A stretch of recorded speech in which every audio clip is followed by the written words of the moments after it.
Razor is a terrific language. It's one of ASP.NET MVC's best assets. However, out of the box, it's very easy to get subpar results with it. Consider our Edit Issue view here, which is a pretty typical Razor view. Even with color coding and highlighting, it's tough to see the trees through the forest of tags, helpers, and strings. How long does it take you to zero in on the actual line of code that is displaying the dropdown for the available issue types? The biggest problem with this typical approach is the amount of repetition it requires. We have the same basic structure repeated each time we want to display an editor: a div, a label, another div, our editor, then a validation message. Sure, there are some pieces within that structure that vary, but they're minimal, and it's very difficult to pick up on those differences at a glance due to the amount of noise. Another big problem is the Bootstrap classes themselves. As you can see, almost everything here is decorated with a Bootstrap class. When working with our views, we have to remember the Bootstrap classes and how to apply them correctly. And if you're an unlucky soul like me, you might be stuck maintaining both Bootstrap 2 and Bootstrap 3 applications, in which case you will frequently get the class names confused and make mistakes. This is a prime example of an uninteresting concern that I do not want to burden my day-to-day development with.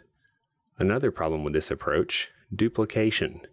Yes, we did already cover repetition, but not only do we have repetition within our views, but we're going to have duplication between our views.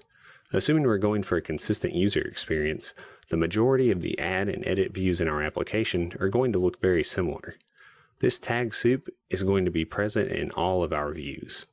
In fact, on projects where I haven't been able to take advantage of the techniques we'll discuss in this module, I've often found myself copying and pasting an existing view whenever I want to make a new one, just because I can't remember the exact structure and classes to apply to get the correct experience.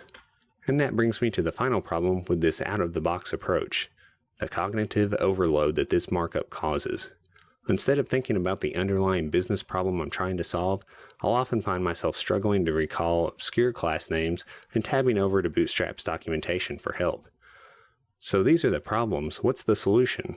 We're going to offload these uninteresting concerns, like the exact markup and class names we need, to our application framework. We'll start that process by building editor templates. Editor templates are similar to partial views. In fact, the markup for an editor template is almost identical to a partial view. However, unlike partial views, which are rendered by name, editor templates can be rendered based on type and located by convention. Let's consider how we're currently rendering the subject text box for our issues. Each time we want to have an element that allows an issue subject to be edited, we're going to have to duplicate this markup. But with editor templates, we can simply ask MVC to render a suitable editor for us. In fact, this will work for any string property on any of our view models. MVC actually ships with an existing string editor template that you can see here. But unfortunately, this standard editor template won't cut it. We need our form controls to be decorated with Bootstrap's form control class. MVC gives us the ability to override the standard templates though. We can easily create a template like this one that includes the required CSS class.